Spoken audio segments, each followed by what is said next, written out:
This podcast may contain subject matter that some listeners may find disturbing or harmful. Audience discretion is advised.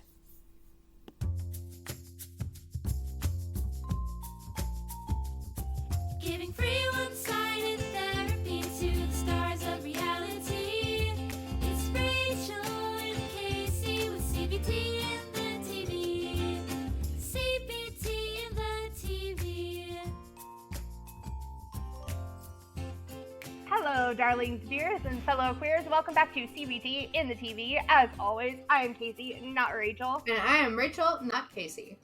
And we are at the season finale of season 1 of My Teenage Wedding. And boy, are they going out with a boom and a bang. And Rachel and I may be having some fireworks of our own on this episode. Not queer baiting at all. We don't agree on this episode. So you may get to see us argue, which will be fun. But before we get to whatever this episode's going to bring us, we do have to check in with Rachel and Kacie's Jar SN. And Rachel, today's question is, where is your favorite place that you have traveled? Ooh, I always say the same thing because the picture of it that I took is just like, it's breathtaking every time I see it. Sorry, there's a little Rachel's map. a great photographer, friends. Lake HOTLINE in Panajachel, Guatemala. It is nestled in the mountains of Guatemala. I love the water. I love being near the water. So for me, it was perfect. That's the Cancer in me. For the same reasons, except for the Cancer part, I'm a Virgo. My favorite place that I've traveled is actually where I live, King County, Washington, because Rachel and I are from the east side of the state in Washington. I was like, oh, so this is what living's supposed to feel like. Got it. The air is clean, and the mountains are gorgeous. It's lovely here. It's breathtaking. I always tell people when they are telling me like, oh, you're from Washington, like I'm thinking about visiting over there, I'm thinking about moving over there. I'm like, you pick the west side of the state. The west side is much better. If you're gonna move to the east side of the state, just move to the Dakotas, okay? Is the same. Or move to Canada. It's the same, okay? Let's check in with our snacks and drinks of the day. Rachel, what have you got going for us? Popcorn. Popcorn. And it's V8 strawberry banana. My snack is Baby Shark gummy fruit snacks, and my drink is my emotional support water bottle. Now it is time for us to go ahead and dive right in to today's episode. We are headed to Thunder Bay, Ontario this week, where we'll be joining 18-year-old Tiana. That's Tiana with a T, not Diana with a D. And 19-year-old Jessie as they take their journey down the aisle. I'm also pleased to announce that this is our very first couple that have both 100% completed their high school education, which is nice to see. It's fine that the other couples were still working on it, but it is nice to see a couple featured on the show that has completed at least one of life's milestones that you hope for people who are getting married this young. We also find out that there is 6 weeks to the wedding in this week's episode. So we've just thrown out all of the things from before. It's not 8 weeks, not 4 weeks, now it's 6 weeks. It's not 2 weeks, and it's not 10 weeks, and it's an even number. This show's good to go with it. In the intro / overview for the episode, Tiana tells us that her parents are paying for the wedding, but that they're keeping them on a tight budget. And we get a shot of the parents talking with the teens about the budget and telling them that they don't think they're going to be able to afford a honeymoon. And Tiana is rolling her eyes a la teenager times. And Tiana also tells us that her younger sister is trying to upstage her. And we get a shot of the wedding day with Tiana in her gown, red-faced and screaming that her sister is ruining her day and being a bitch.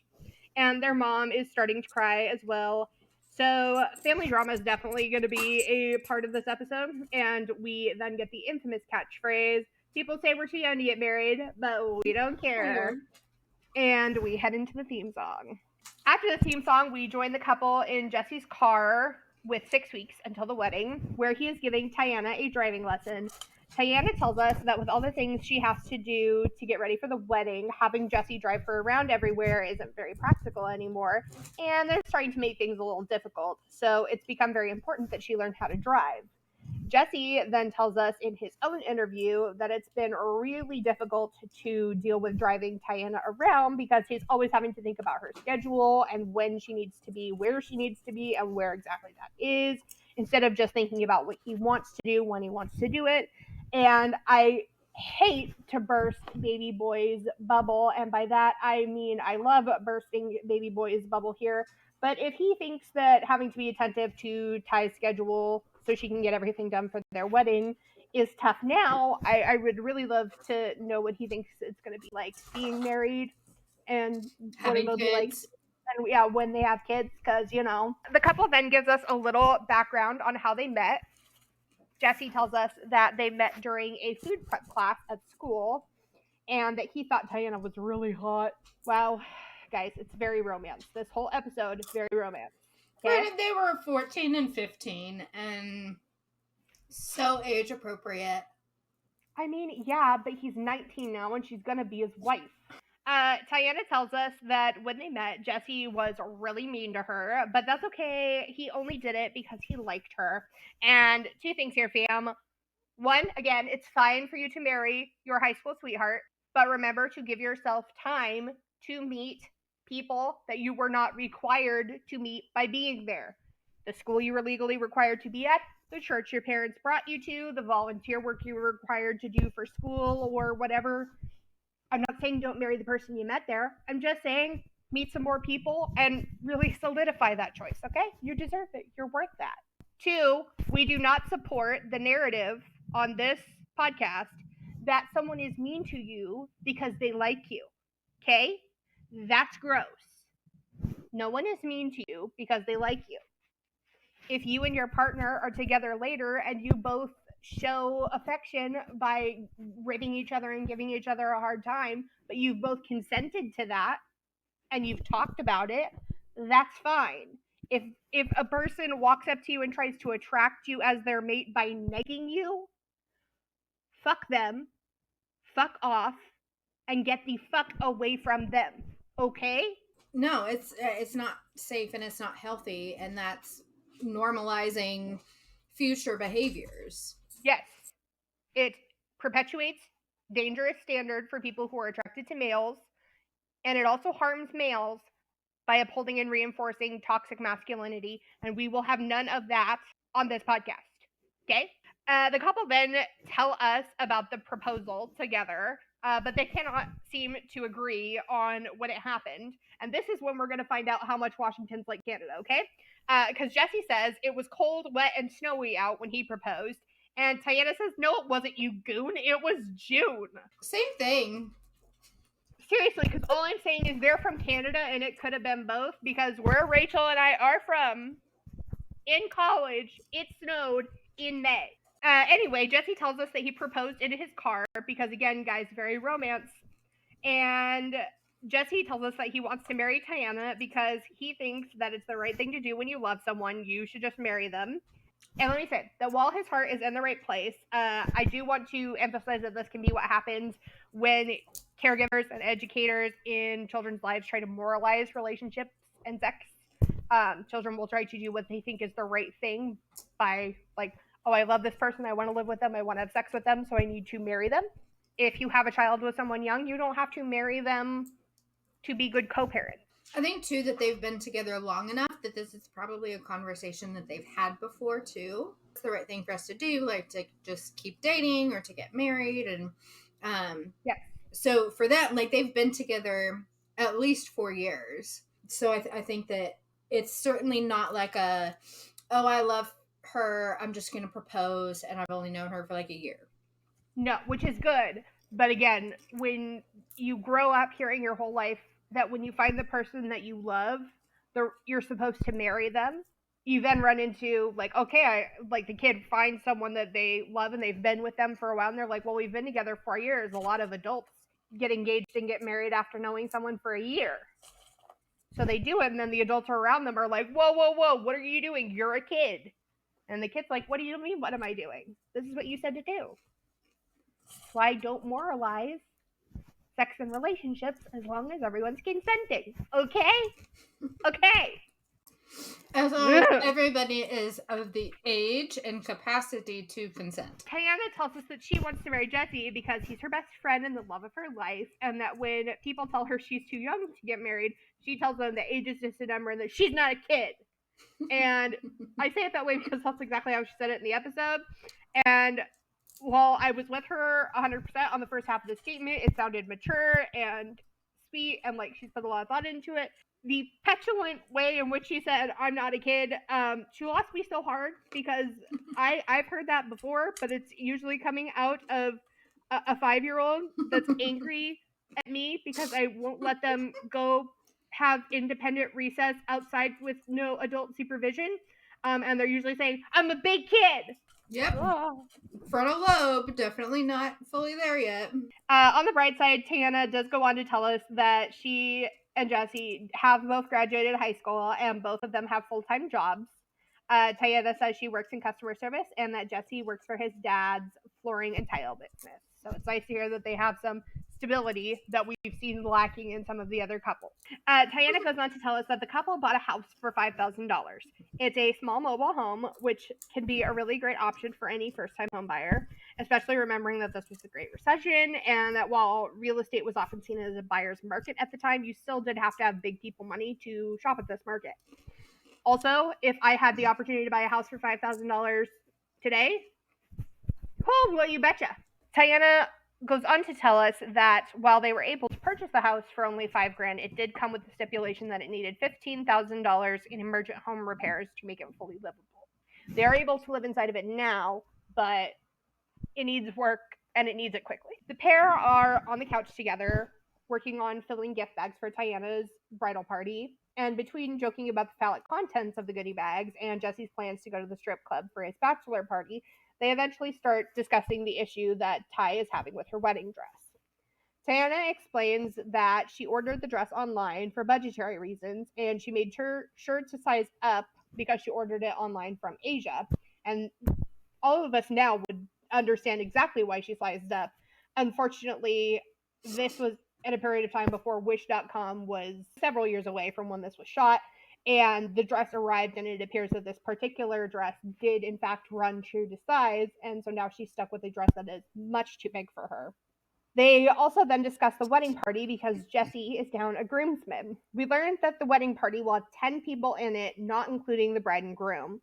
And I think that this is the biggest bridal party that we've seen on the show. Jesse tells us in an interview that he's having a really hard time filling his groomsmen spots because his best friend, who would have been his best man, has social anxiety and a fear of crowds, and so he's not able to attend the wedding at all. And that most of his other friends haven't wanted to be a groomsman at all anyway because they don't want the responsibility of being in a wedding. This, my friends, is another reason to hold off on having a wedding so young, especially if you want a large wedding party. Younger people aren't always going to jump at the chance to add a lot of responsibility to their already full plates. Some of them may not have the ability to pay for things such as travel to and from the wedding if they're coming in from out of town. They may not have the resources to pay for a tux rental or to buy a dress if they're a bridesmaid. And some of the people that are this age may not be in charge of their schedules yet. Parents may be scheduling things for them, like trips, that they wouldn't have a say in. It's just a lot harder when you're this age. Next, Tiana's parents and her maid of honor, Amanda, all stop by the house to have a budget talk with the bride and groom. Tiana tells us that Amanda is 7 months pregnant and that she's worried that Amanda is going to have the baby, or pop, before the wedding and then not be able to be there. Now, this, I think, would be a great case for co-mos or co-maids of honor, maybe a vice maid of honor, an understudy, whatever you want to call it. You need a backup plan, friends. Especially for this couple, they've got so much on their plates already. Their house is falling apart. In what world do you want to leave this hanging? I have heard of a trend lately that I find really distressing on the internet of people getting making a moratorium against their friends getting pregnant if they're going to be involved in their wedding. I think that is deplorable. Do not exclude people from your wedding if they get pregnant. Do not tell people they cannot get pregnant if they're going to be in your wedding. Do not get angry if they do get pregnant, but maybe do have a backup plan. So, yeah, I mean, it's perfectly reasonable to have kind of a split responsibility, and reasonable. It's very frontal lobe smooth to just be like, everything will be fine. Everything's gonna, like, so much of this episode is so frontal lobe smooth. Tiana then tells us that she and her mom are very close and that they have a relationship that other people would die for. And don't get me wrong, while I hope that this is true, based on some dynamics we're going to see later with the sister and my past experiences seeing things like this in education, my personal feeling is that I think what's going on beneath the surface is something that looks a lot like permissive parenting. I think that the reason Tiana and her mom are so close is that Tiana's mom does not act like a parent. I think she wants to be their friend. And I think we see the idea of being friends with your children romanticized in some media. Potentially this mom watched Gilmore Girls and was like, God, I want to be a Lorelai. Lorelai is a special case, okay? Lorelai at the end of the show is Rory's mom and not her friend. She learns that the hard way. I don't think you want to learn what Lorelai learned. Tiana's mom tells us she found out about the couple's engagement on Facebook. And when she asked Ty why she hadn't told her about it herself, Tiana said that she was worried that her mom would be mad. And her mom tells us that she told Tiana that she would never be mad at them, that she just thinks they're an amazing couple. And this was the first red flag. Such a great relationship with your daughter when you find out she's engaged on social media. And again, I know we've said throughout this series that we want support from the parents and that support is good, but this isn't support. This is something we would have expected one of Tiana's friends to say at school the next day. And it's just, it gives Uncanny Valley to have heard it from her mom. Tiana tells us that her parents have agreed to pay for the wedding as long as she and Jesse agree to pay for the honeymoon. But now her parents are telling the couple to hold off on the honeymoon for a while and save the money to focus on paying for the house renovations. Back in the budget meeting, we find out that when the couple purchased the house, they had become contractually obligated to complete all the renovations on a very, very strict timeline. So it actually seems like the parents hadn't agreed to pay for the wedding so that the couple could pay for the honeymoon. They'd agreed to pay for the wedding so that the couple could stay housed. And the kids are kind of just slipping down that hill that we talked about earlier where kids can have magical thinking and think that everything's just going to work out and they're going to get everything they want. Tiana also tells us that they have until June to fix everything on the house, which, doing some rough math from the show, they never give us exact dates around when this is happening. It's at most 4 months away, more likely 3 to 3.5 months away, which is terrifying. Because they also tell us if they don't get these things done, they're going to face eviction. They are 3 to 3.5 months away from eviction, and their biggest concern is that they aren't going to get to go on a honeymoon, okay? I also don't think that these kids realize that, like, if they get evicted, it's not just like they'll lose their house and have to move back in with their parents. I don't think they realize that that's something that's going to follow them when they apply for housing for the rest of their lives. So nowadays we call them fixer-uppers, and people go in, flip them. They don't actually live there while they flip them, and then they resell them. That's not the case. That was not a thing, really, back then. So they were kind of stuck with whatever. Well, we're going to find out how much work this fixer-upper needs. I don't think flippers would have taken this on. Tiana and her mom end up getting into a bit of an argument over the honeymoon, where eventually both the teens are sitting slouched back in their chairs with their arms crossed, like very dejected, saying that they deserve a honeymoon. They need to unwind. They're going to be stressed from the wedding, and Tiana's rolling her eyes. And they're both saying over and over again, like, it's so important that we get away. And the parents aren't, like, yelling at them. Which is fine. They're just like, we understand that that's what you want. Everyone wants a honeymoon. It's just not feasible right now. This is the closest thing we're going to see to parenting from any of the parents on the show the whole episode. I'd like to agree with the couple that they deserve a trip. They've got a lot on their plates, but they're not paying for the wedding. They're not concerned about fixing things for the house. So they just come across as petulant little kids. And they're so young that they can take these trips later on once they get more established. Yes. But that's the frontal lobe thing, right? Like they can't, if it doesn't happen right now, to them it feels like it's not happening. It's now a week later, and we're headed dress shopping for Tiana's mom's dress with Tiana, her mom, obviously, and maid of honor Amanda, and Tiana's little sister, Nicole. Now, Nicole is who Rachel and I have a bit of a difference of opinion on. So get ready, friends. Tiana tells us about some choices regarding relationships and the law that her sister has made that would have made her life, and probably the rest of the family's life, more tumultuous than expected. I don't want to go into a lot of details like we did last episode with the infant, because ultimately Nicole is a minor, and she might have said, yeah, that's fine to put on TV, but she was 15 at the time. And I don't love the fact that they put all of this out there. Tiana's mom tells us that she thinks that Nicole is just a little bit jealous right now because Tiana has been getting so much extra attention. And if that's not the understatement of this whole series, I don't fucking know what is. Tiana then tells us in an interview that her sister is a monster and that her biggest fear for the wedding is that Nicole is going to get out of hand. And I've seen a lot of Nicoles in my life. It just makes me sad because I think if she was given half of the attention and the type of attention that Tiana seems to get from her mom, might make different choices. People nuts.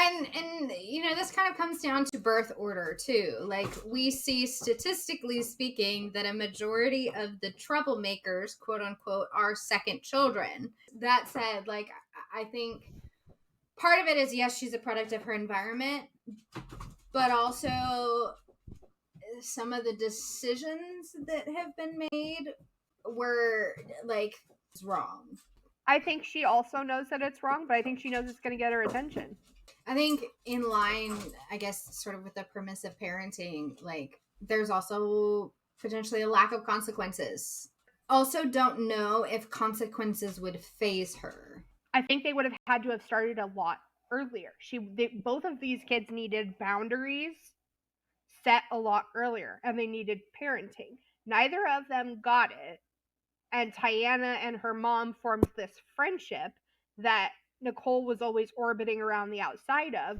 So she just went full tilt, off the deep end kid. Whereas Tiana's version of testing the boundaries are, I'm going to get engaged at a really young age, and I'm not going to tell you about it, and I'm going to see if you'll have a mom meltdown about it. Oh, you didn't, so I'm going to keep pushing. It also horribly impacts their relationship with one another. And I think, though, like, within that, we innately, as humans, have a level of empathy. Like, there's a certain level of empathy that is not being exhibited that one would expect that even with permissive parenting, there might be. It's a week later, and Tiana, Jesse, and Tiana's mom are all headed to the venue to check in with them about the vendors that they contract with.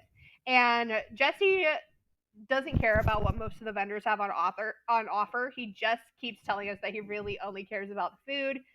Tiana tells us that Jesse's laissez-faire approach to the wedding has really grated on her nerves, which I think anyone who's been in Tiana's position as a part of a wedding can relate to. You're like, oh my God, just give me your opinion.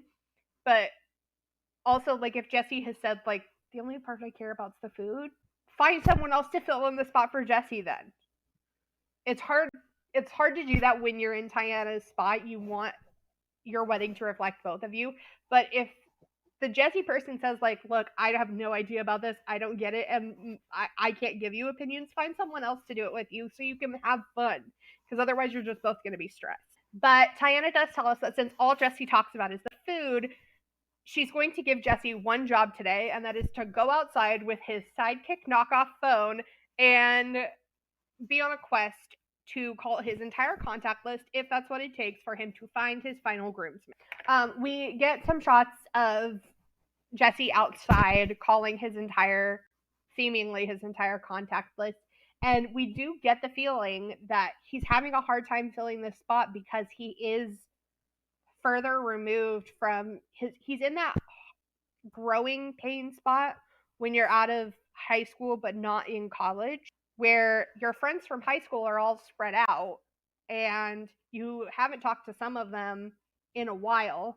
It's tough. Your friends aren't super available. They're not always nearby, and you haven't gained enough new friends at your job to feel like it wouldn't be weird to ask them to be a part of it. We jump forward another week, and Tiana is meeting up with her mom and her bridesmaids at the alteration shop to get her dress fixed in time for the big day.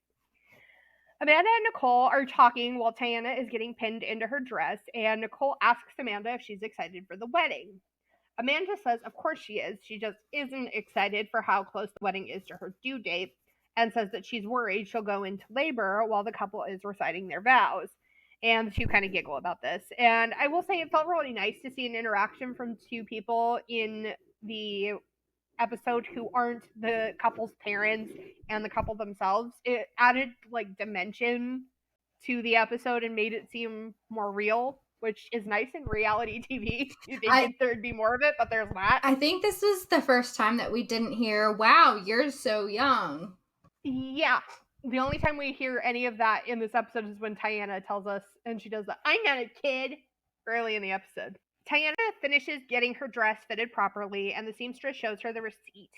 And all of the alterations she had to get to her dress are going to cost $230. Tiana is a bit incredulous at this and says she could have bought 3 of her dresses for this price, which would have made her dress around $75 or $76. However, the alterations are going to be done by hand in a small mom and pop type shop in Canada, whereas we now know that the dress she bought online would have been one in a huge mass production from a warehouse with potentially not much care shown to the workers making it. So yeah, there's going to be a big price difference. Nicole is then requesting to have some alterations made to her bridesmaid's dress, and I think Rachel and I are going to disagree about this bit here, because I have to say I don't blame her.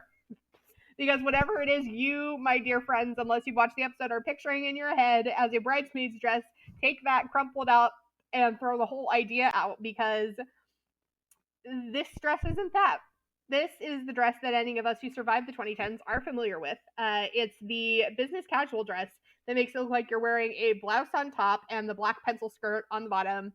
It is the dress that if the tall girl that you know in high school with resting bitch face wore to school, someone inevitably mistook her for a staff member, just like in Katie's first day at North Shore High in Mean Girls. I'd want to alter this thing too. So Nicole is asking to have it taken in and shortened, and Tiana believes that she's just doing this to make her angry. And maybe in Nicole's world, making Tiana angry is, in this scenario, would be a cherry on top. But I stand behind Nicole in saying that this dress needs changing. But the only alteration that she asked for was a shorter skirt. Like, she didn't No, ask she asked for it taken in around the top. That I understand. Yes, taken in. Yes. If it doesn't fit you well, get it taken in. That's what she wants. But shortening But she the also wants it skirt is like a, I think where I get stuck is like, that's the dress that she picked, and ultimately, like, you can't change the dress at this point. Like, you can't pick a new dress. So if it's all about uniformity of the bridesmaids, then you need to be uniform with all of them. Nicole then comes back out and says she wants extensions because she hates short hair, which Tiana is a little befuddled by and says, well, then you shouldn't have cut all your hair off. By the way, Nicole's hair is not short. This, to me, is giving little sister who just wants to get on her older sister's nerves. This is where I'm seeing the bratty part of Nicole. I like that Tiana offered her extension. Oh, yes. So, to appease her sister and to also not give her exactly what she wants. If this was done to rile Tiana up, it totally works.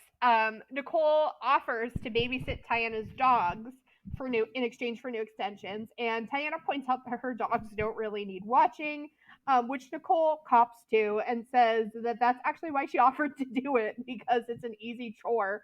The pair then do come to an agreement, which, as Rachel said, is that if Nicole will watch Tiana's dogs. Tiana will give Nicole her old extensions.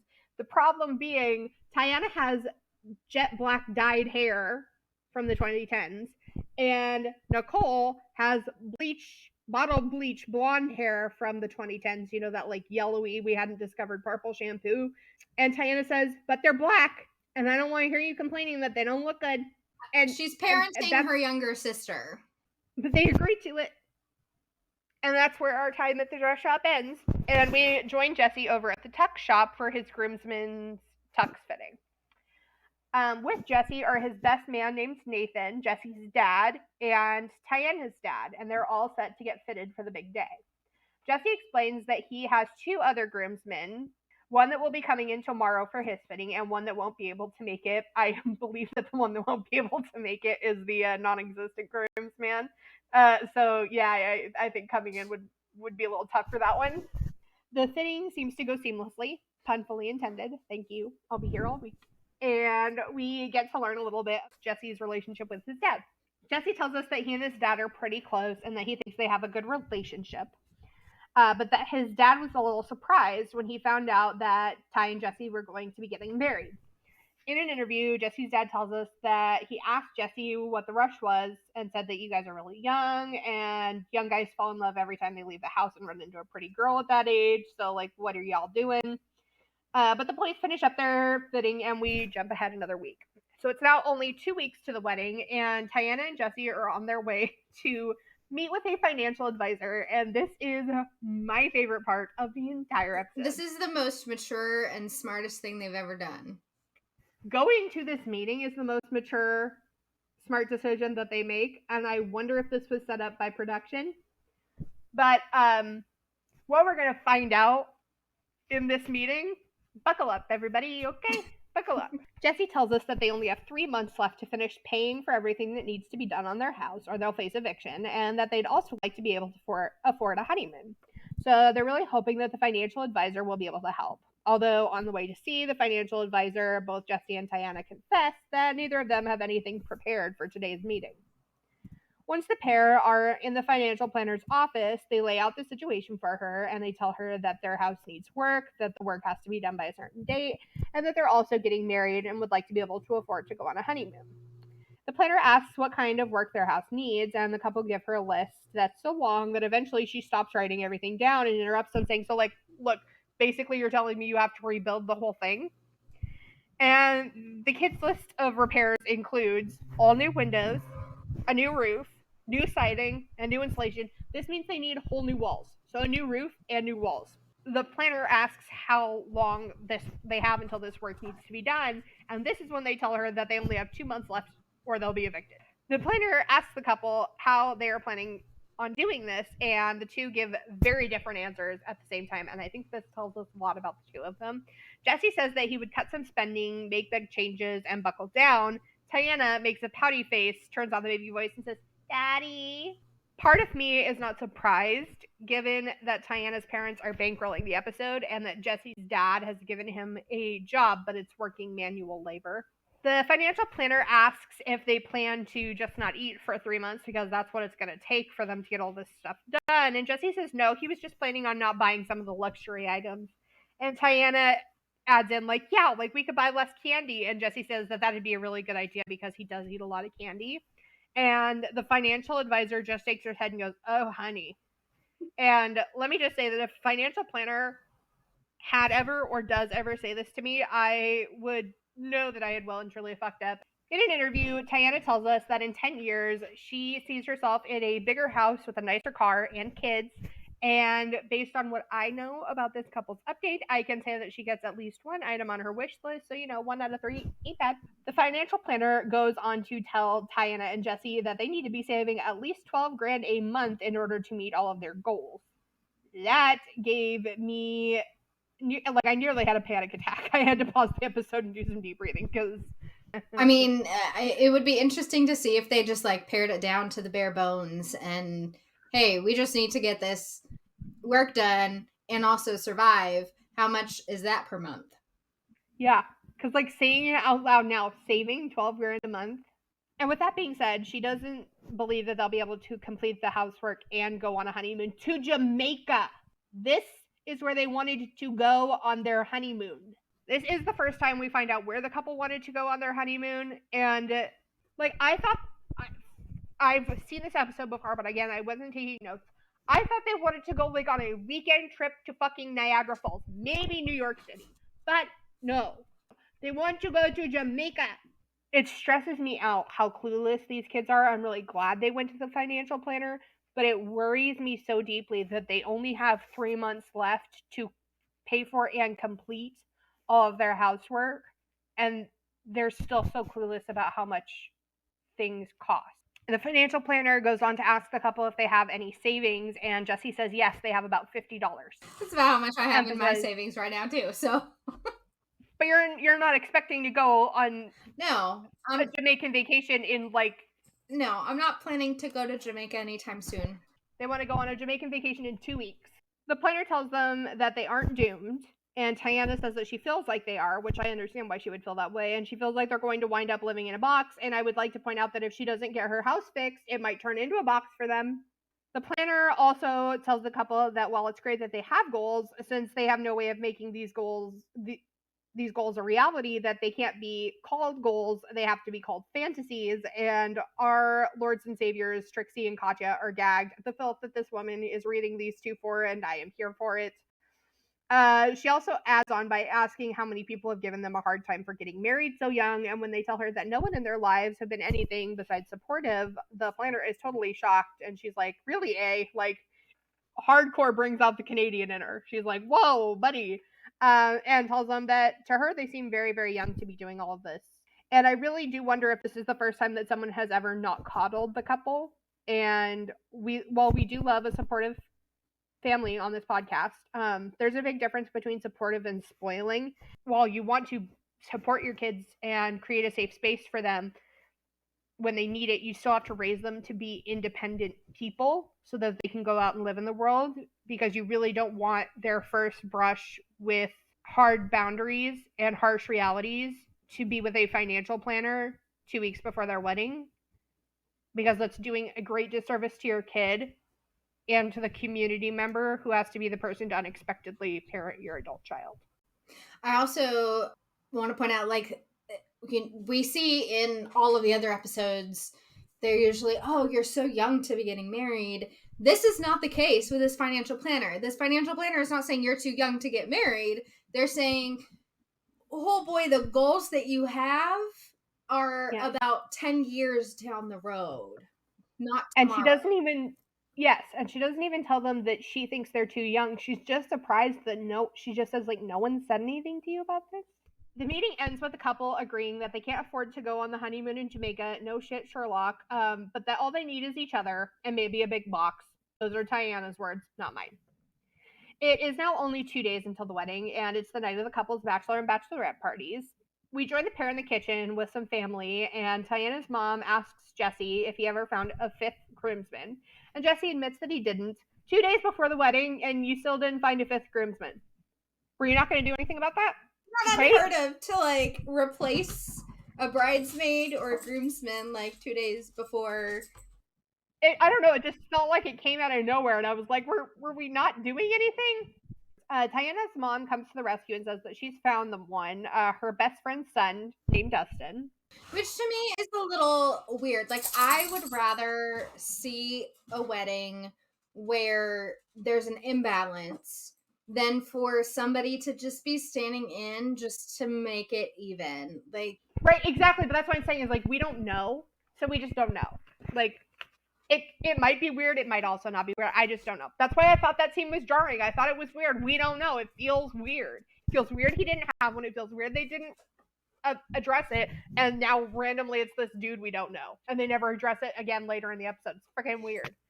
Anyway, before the couple head off to their respective parties, Tiana gives Jesse a few rules for the evening, but it's not really the kind you'd think. From the sound of the rules, Jesse's body doesn't tolerate hard alcohol very well. This is another very good reason for all of our listeners to be aware that drinking responsibly is important. It doesn't sound like he has a problem with over drinking, but it does sound like the hard stuff has a tendency to give him an angry tummy, which is not uncommon. So Tiana asks that he not mix alcohols for the evening, or he's going to have to sleep in the bathtub because she's not dealing with him going everywhere, which, you know, like, It's very reasonable. don't blame her. Like, It's highly you don't reasonable. have to not have alcohol. Especially 2 days before the wedding. I would not want a house I had to clean like that. Absolutely not. Well, she's not saying it has to be completely sober. She's saying, no, let's watch it. She's not saying don't drink. She's not saying. She's just saying, like, keep it in the bathroom. Tiana heads off with her bridesmaids to what looks like a tropical themed Holiday Inn, which I am not judging. It just gave me a hardcore throwback to the themed Holiday Inn that my grandparents used to stay at when they would come to visit when I was in middle school. Those things are wild, man, I'm telling you. The girls goof off in the pool before heading back to the hotel room to make some drinks. Back at the couple's house, Jesse's groomsmen have locked him into a real-life, fully locking metal ball and chain that he now has to lug around all night. And I know that these sorts of things can be a tradition at bachelor parties, along with a whole long list of I hate my wife already, or somebody help me, I'm being forced to marry her shenanigans at wedding and wedding adjacent events. But I hate that misogyny is so ingrained in our freaking society that it is a part of party games and party tricks on multiple continents. It's disgusting, and it keeps women and femmes in danger. Stop it. Especially because Jesse seemed very enthused at the idea of marrying Tiana. It doesn't seem like he feels like she is going to be a ball and chain, or that he gave her a shut up ring. So fucking stop it. Back at the bachelorette party, the bridesmaids are opening the gift bags that we saw being put together earlier in the episode, and they're squealing about the nature of the contents in the way that your friend who just turned 18 and has been taken to the sex shop for the first time, no matter how worldly they came off before going, does. They play phallic ring toss and they giggle the whole time, but since all the peens are blurred, this scene doesn't feel as yucky as a lot of the other scenes we've seen at bachelor and bachelorette parties, and I thought it showed healthy exploration and was decidedly a nice change of pace from some of the ways that this show has showcased young women and sex before, and I enjoyed it. The boys are boarding the party bus with Jesse tagging behind, lugging his ball and chain, and they get decked out in glow sticks and head out to the bar. Tiana tells us that she's a bit concerned about having her little sister there at the party where there will be alcohol. And in an interview, Nicole tells us that she's a teen, so of course she wants to drink. Tiana tells us that her sister can be a mean drunk. And Tiana also tells us that Nicole is telling everyone she saw a cute guy in the hall and now she wants to go out looking for him. And to me, this very much seems like another case of the girl's parents being too permissive. Nicole is a bridesmaid and she should be included in the bachelorette party, but not without parental supervision. The responsibility of watching Nicole has now fallen on Tiana, who is supposed to be having one of the most carefree nights of her entire life, and she's supposed to be enjoying the party more than anyone else, and instead she is stuck watching Nicole and worrying about Nicole. The girls eventually start talking with Tiana about how they can't believe she's going to be a wife so soon, and someone asks Ty if Jesse's the only person she's ever had sex with, to which Tiana answers that he is. Her friends want to know if she's ever wondered about experimenting with other people before settling down with just one person for the rest of her life, and Tiana says no, that sex to her is just sex. And just a reminder that as long as all the parties have enthusiastically consented and are of age to everything that is happening, your sexual preferences have no morality. Some people like to sleep with lots of people. Some people like to sleep with very few. Some don't want to have any sex at all. And all of these things are fine as long as you make the choice that is best for you. And if you have a partner, you make sure that you communicate about sex with them openly. And also remember that if you are not ready to talk openly about it, you may need some support before you're mentally ready to do it. There's nothing wrong with Tiana knowing that she doesn't need to sleep around with a lot of people. After pounding some shots at the bar, the guys load back onto the party bus where Jesse's dad has a stripper waiting for them. And potentially this is just a personal opinion, but I will never not think that parents procuring sex workers for their children, even if they are adults, just feels yucky. Maybe I've watched too much SVU, but if Ice-T wouldn't like it, I don't either. Anyway, Jesse receives his first dance of the lap variety, and he gives us a very honest account about how he felt about it. He says he was disturbed and he couldn't stop thinking about Ty and how much more attracted he is to her than he was to the dancer. And I wouldn't be surprised if a lot of people felt this way about their first time getting a lap What dance. a good answer. Right? Lap dances can force guys to be confronted with femme objectification in a way that may not have been recognized by them before. Going to the strip club and getting a private dance is kind of built up in the male gaze. But for the stripper, it's just one moment in their shift or their evening, and they often don't make eye contact. And so it just ends up being kind of like a lot of bumping and grinding from a stranger you may have never even said a proper hello to and may never talk to at all. And now you're simulating sex with. Some guys like it, but it wouldn't surprise me if a lot of guys also realize how empty and weird it is and may never get the chance to talk about it the way that Jesse did. And so I really appreciated what Jesse said because it may have validated a lot of other guys' experiences. It's also not entirely consensual when somebody else is purchasing one for you. I think too, because men are male presenting are often portrayed as just these like sex fiends, like they're voracious about it, like they should enjoy it because they're a man, they have those parts and they should enjoy it whether or not it's something of interest to them. It's the next day, and Tiana finds herself in a real bind. It's the day before her wedding, and she can't get a hold of her maid of honor. She tells Jesse that Amanda isn't answering her texts and that it's super unlike her, and now when she calls her phone, it goes straight to voicemail, and Jesse suggests calling Amanda's mom, and when Ty agrees and does that, they find out that Amanda went into labor. Now, this scene reeked of production. I would bet all the money I've ever seen in the entire world that Tiana and Jesse probably heard from Amanda or her family earlier in the day, and that the couple had to alert production, who came over to the house and helped concoct this scene to fill in the missing piece for the show.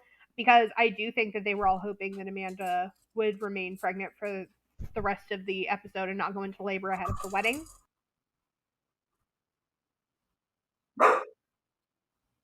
Which, while having a baby anything less than full term is not what you hope for, this doesn't end up being the worst case scenario in the world of preemies. The baby only needs some feeding support, which she'll be getting in the hospital, but that does mean that Amanda won't be at the wedding. Tiana is now worried about both her friend and what to do about her maid of honor situation. And again, I'm just going to say that this would have been a very good case for an understudy, a vice maid of honor, some sort of backup plan. And you're more likely to think of those kinds of things when your frontal lobe isn't smooth. It is now the day of the wedding, and we join Tiana at the salon where everyone is getting their hair and makeup done. We meet her new maid of honor, Cinda, who seems nice, if a bit understandably bewildered to now suddenly be in a wedding, be the maid of honor of the wedding, and be on a TV show all at the same time. Was she already one of the bridesmaids and she was just asked to I don't know. They didn't tell us. Cinda tells us in an interview that she got a text the other day asking her to be the maid of honor and that she agreed because she wants to be there for Tiana, but that she's really nervous. Nicole is getting her new and correctly colored extensions curled into 2010's formal attire staple ringlets that are hairsprayed into a crispiness that I can hear and feel through the screen. Nicole and Tiana have a cute little conversation about how much better it is that Nicole ended up getting the right extensions, because how silly would she have felt walking down the aisle with mismatched hair. And it does seem that family drama has been quelled heading into the ceremony, but we'll see how long that lasts. We arrive at the venue, and just as the wedding's about to start, everything comes to a halt when Nicole finds out that she's supposed to be the first one going down the aisle, and she refuses to do it. She says she hates going first, and if she can't be moved in the order, then just leave her out of it. Of course, this gets Tiana all up in her feelings about how Nicole is making everything all about herself again and ruining Tiana's special day, and in Tiana's exact words, being a bitch. Now, this is something that Rachel and I don't exactly see eye to eye on. To me, I don't necessarily think that Nicole was trying to stir the pot. We didn't see that they had a rehearsal dinner, and we do know from the last episode that when they have a rehearsal dinner, they tend to feature that on the show. They didn't show us that, so I'm wondering if they didn't get to rehearse in the space, and I'm wondering if this is the first time Nicole is hearing that she's going to be the first one to go down the aisle. And I'm also wondering if she feels like she is not prepared and doesn't know what she's supposed to do, and is now worried that she's going to do it wrong and ruin her sister's wedding. And I think she doesn't want to ruin her sister's wedding for two reasons. One, she just doesn't want to ruin her sister's wedding. And two, she knows that if she's the one to ruin it, she's going to piss her sister off. And if someone else goes first and does it wrong, her sister's reaction might be different. No, I don't know. If there is any social anxiety there, like even still, first of all, she's a teenager who probably doesn't have the skills to be able to manage or communicate the things that she's actually feeling in the moment. But it does feel a little bit like as an adult, we can look and see it and go, it's not about me. I'm just going to suck it up and do it. At 15, she doesn't have that cognitive capacity to do that. But then why have her as a bridesmaid if she's not going to be able to fulfill the roles? So I think she's too young and she shouldn't have been put in that position. I think we're seeing some empathy, although not well communicated, from Nicole here. I think she desperately, really, really, really doesn't want to be the one to mess this up for Ty. Tiana, Nicole, and their mom and a bridesmaid now are all crying and yelling before the officiant blessedly steps in, and the calm and authoritative manner this whole episode has very desperately needed is brought in, and she tells everyone to settle down because she's figured the whole thing out and there's no longer a problem. This, friends, is why you really, really need to have some kind of rehearsal. If you can't get into the space or get everyone together before the date of the wedding, that's fine. Have a group chat, have an email thread, have a conference call. I don't care what it is, but you need to have it. Also, I don't think I've ever been a part of a wedding that just kind of winged it. Like, even if it wasn't in the space, there was some form of practice prior to the actual service. Or the rehearsal just wasn't enough drama for them that they omitted it, or it just was potentially. But if the rehearsal wasn't enough drama for them, then Nicole wasn't going first, right? Because wouldn't Nicole have thrown a fit then? I don't know. Because there were red flags. I was just like, this feels off. Something about this is off. We don't know. It felt weird.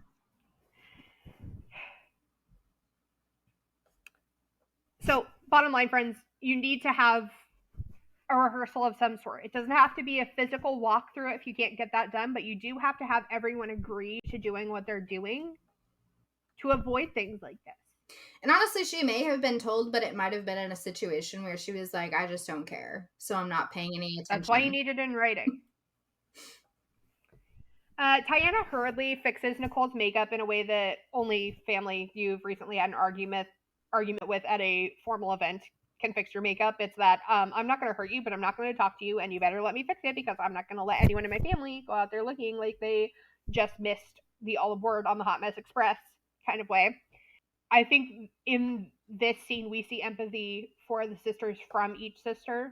I think Nicole desperately didn't want to ruin her sister's day, and I think Tiana ultimately understood some of it, if not all of it, and didn't want to be angry with her sister on her big day, and realized, I think, if not entirely, that if her sister really did just want to make things all about herself, she wouldn't have been okay when the person came in and said, I fixed it. With the processional order fixed, the ceremony begins with no further problems, and we move forward with the wedding. Jessie and Tiana exchange traditional vows, and both are quite emotional throughout the ceremony. It's cute. They are pronounced man and wife, and Jessie kisses the bride. Tiana's mom tells us that she's very happy, she's ecstatic that they're together and that they're married, and that she's ready for them to start their new life together. Again, she sounds more like a friend at someone's wedding than she does like a mom at her teen's wedding. What we hear from Cinda, the new maid of honor, is that they've been together for a long time, and in her opinion, getting married at this age would be too young for her, but that maybe it's not for them. To me, that sounds like a more reasonable, measured response coming from a 19-year-old than we just heard from the mother of the bride. And Jessie's dad tells us that he's proud as a peacock. Unfortunately, we do know that these two did divorce and that Tiana ended up remarrying and reportedly now has 3 kids. So earlier when she said that 10 years from now, she would like a new house and a nicer car and kids, we can say for certain that she did get at least one of those things. She got the kids. We head to the reception and we get to watch the cupcake cutting Guys, they had a cupcake tower cake at this wedding. So 2010s. Oh. And the couple do their cake smashing in each other's faces and chasing each other around while kissing, while covered in pink frosting. Honestly, it's really cute. I like that bit. And Tiana tells us that she loves every little thing about Jesse. She loves every inch of him, and she loves his sense of humor. And then we get a shot of the couple having their first dance together. Jesse tells us that he loves Tiana because she makes him feel better. She puts a smile on his face, and she puts him in a good mood, and he just loves everything about her, and he loves being with her. A little bit, again, of I love what my wife does for me, not her as a person, but societal norms. And as the credits roll, we get treated to watching only one part of the reception, and it's my favorite part, friends. It's not the garter toss. No, it is the garter retrieval. They handcuff Jesse, and I guess, I mean, we couldn't have an episode of this show where something wholly and completely icky happened. We couldn't get away from that, so that is how the episode ends, and that brings us to the end of Season 1, Episode 3. This episode, by the way, was called Family Ties and Tying the Knot. So we will have some resources for permissive parenting and how not to do it. Permissive parenting versus gentle parenting, they are not the same thing, friends. And all right, Ray, what are your takeaways from the episode? Financial planners know a whole lot more than you think. Mine is definitely going to be please, please, please, for the love of God, parent your kids so other people don't have to parent them for you. All right. Well, that does it for us. And that does it for My Teenage Wedding for us for now. We will be back in a little while with something extra spicy. As always, I have been Kacie and not Rachel. And I have been Rachel and not Kacie. Thanks for hanging out with us. We'll see you next time. Bye. CBT in the TV is hosted by Rachel Sprague and Kacie Campbell. Our show is produced by Rachel Sprague, Kacie Campbell, and Yakov Paley. Editing by Yakov Paley. Our theme song was written, composed, and performed by Emily McNally. Please join us on Instagram and TikTok at CBT in the TV for even more fun and access to the resources mentioned in today's episode. Thanks for joining us.